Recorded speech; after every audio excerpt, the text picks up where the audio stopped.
tal? Buenas tardes. Mi nombre es Mauricio Villanueva Cruz.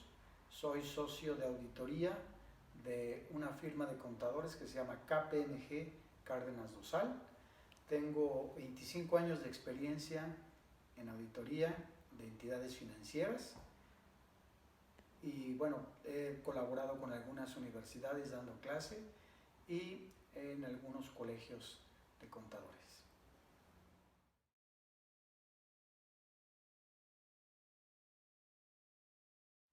Bueno, actualmente las normas de auditoría que se aplican y que están en vigor son las internacionales para México. Es decir, en el pasado había diferencias entre las normas de auditoría, donde se debe entender como una norma de auditoría que es sobre las reglas que debe de seguir el auditor para realizar su trabajo de auditoría. Anteriormente, cada país tenía sus normas de auditoría. Existen las normas de auditoría en México, las normas de auditoría en Estados Unidos y existen las normas de auditoría internacionales. Actualmente se sigue el proceso de homologación, como se sigue con los principios de contabilidad o las normas de información financiera, con las normas de auditoría. Es decir, que ahora en México están vigentes y las auditorías que se hacen en México se hacen bajo normas internacionales de auditoría.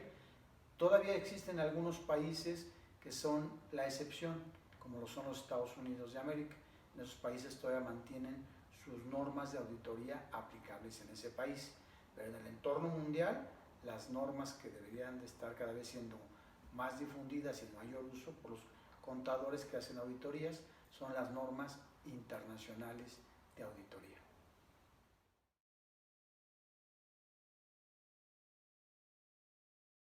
Poco frecuente, pero en la práctica sí llega a suceder.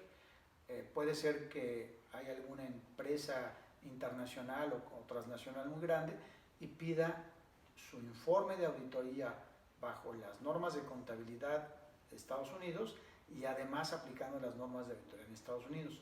Lo que debe de hacer el auditor en esos casos es un papel de trabajo que le permite documentar cuáles aquellas normas de auditoría que están siendo la diferencia entre el marco internacional y el marco de Estados Unidos.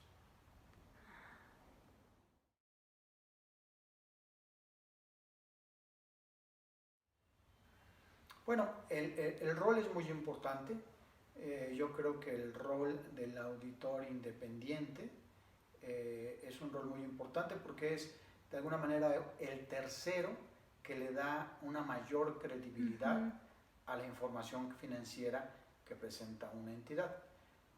Cuando una entidad presenta los estados financieros, hace aseveraciones sobre sus activos y sus pasivos y su patrimonio, sobre lo que es suyo, sobre lo que debe y sobre lo que es el patrimonio de los accionistas.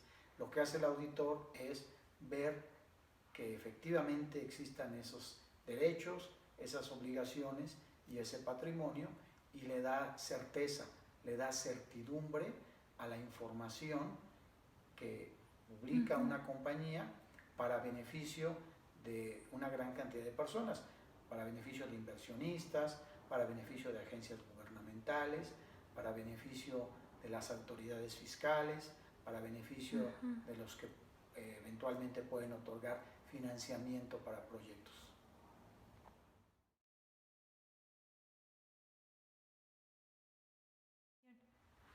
Correcto, ese es un caso muy frecuente.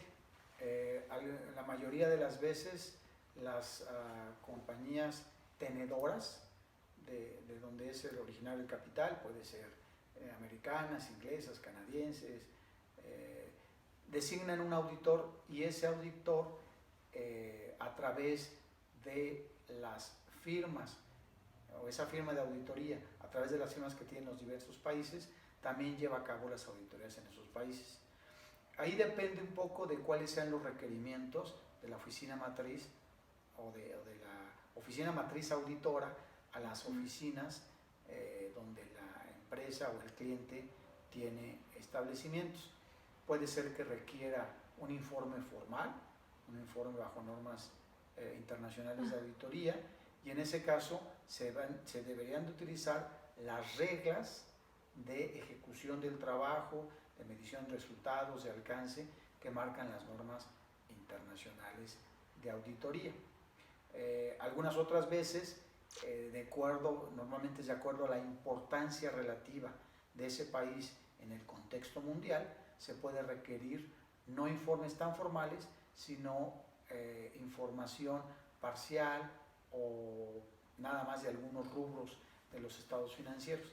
Normalmente en esos casos aplica el tema de auditoría de componente y auditoría de grupo, y en esos casos lo que se hace es una serie de instrucciones detalladas con las responsabilidades, entregables, fechas de reporte, y la ventaja que se tiene en esos casos es pues que la metodología a utilizar, el alcance de las pruebas, la profundidad del análisis es muy similar.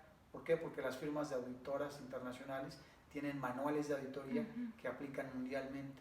Entonces, ellos pueden tener, o el cliente que contrata a esa firma auditora puede tener la seguridad de que se hace la auditoría con la misma calidad, tanto en Londres como en México, como en Nigeria, como en Zimbabue.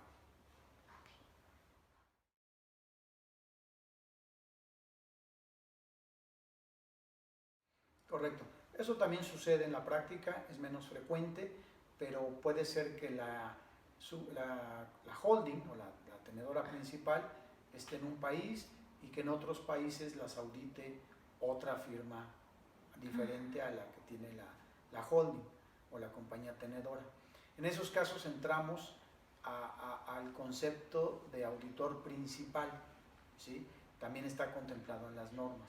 Las normas de auditoría que se están usando actualmente, las internacionales, definen tanto responsabilidad como aquellos casos en los que el auditor de la tenedora puede auditar el todo sin auditar las partes. O sea, existe el concepto de auditoría de grupo, que es la tenedora y las auditorías en sus diversos componentes. La norma internacional también te dice en qué casos la auditoría, el auditor principal, que es el auditor normalmente de la compañía tenedora, puede o está en posibilidad de dar una opinión sobre el todo. Cuando no, decíamos que cuando no audita todo el grupo, no audita todo el grupo, también existen reglas de cómo deben de entregarse los reportes, cuál es la responsabilidad de cada uno, es decir, del auditor principal y aquel que no es auditor principal, también lo contemplan actualmente las auditorías, las normas internacionales.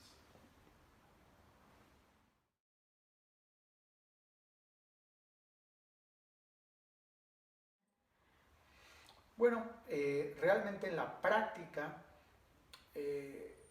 lo que sucede es que cuando hay criterios contables poco claros o sujetos a juicio, algunas veces las grandes firmas de auditores tienen una posición o una interpretación de esa norma. Lo que podría suceder es que esa interpretación de esa norma fuera diferente de un país, de una firma a otra. Es decir, que la misma situación estaría siendo calificada de diferente manera en dos países cuando la situación es la misma. Es decir, por diferencia en criterios o posiciones de firma, pudiera haber diferentes opiniones con respecto a un tema, ¿no? Entonces, eso es un tema que pues se logra con la homogeneidad o cuando se audita por la misma firma en todo el mundo, ¿no? Claro, también en cuanto al entregable, ahí puede observarse, se podría presentar un tema de falta de homogeneidad en el producto final. Si cada firma tiene su manual de auditoría y lo aplica, pudiera tener diferente enfoque o diferente inclusive alcance de procedimientos de auditoría y dar un producto final terminado de diferente calidad, con mayor detalle en unos rubros de los estados financieros y menor detalle en otros.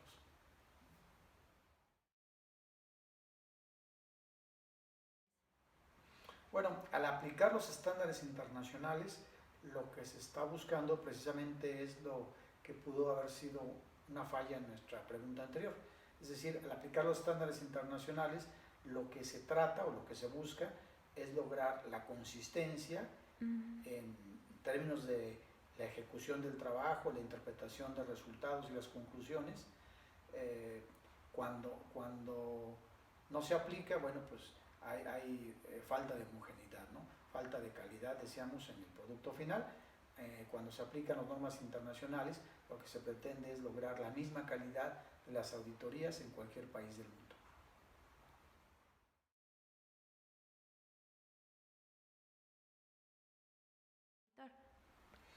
Bueno, ese punto también está contemplado en las normas de auditoría. Hay una sección de las normas de auditoría que se refiere a las normas personales.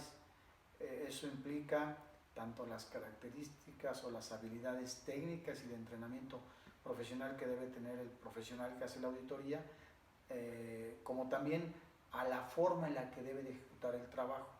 Hay una por ahí que dice, por ejemplo, cuidado y diligencia profesional.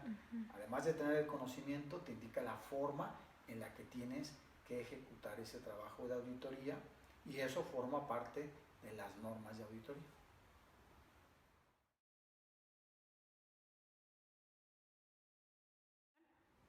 Bueno, es una pregunta muy interesante. Yo espero que no, porque a eso me dedico y a eso nos dedicamos muchas personas. El hecho de que deje de ser necesaria, yo lo veo difícil. ¿Por qué? Porque el trabajo que hace el auditor, que es una persona independiente, de dar una opinión sobre unos estados financieros, el beneficio o el fin de esa opinión lo utilizan diversas personas, inversionistas, autoridades gubernamentales, autoridades de fondeo, etcétera, etcétera. Esa seguridad que le va a proporcionar el tercero sobre la aseveración que hace una empresa, yo creo que siempre va a ser necesario.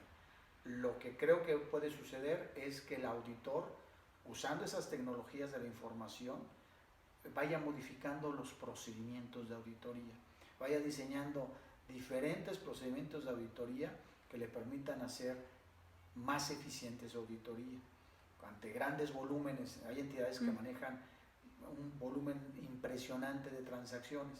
Precisamente el uso de esa tecnología le va a permitir al auditor dar una aseveración o una tranquilidad sobre información financiera que presentan las empresas, pero precisamente auxiliándose de herramientas modernas, confiables y más poderosas.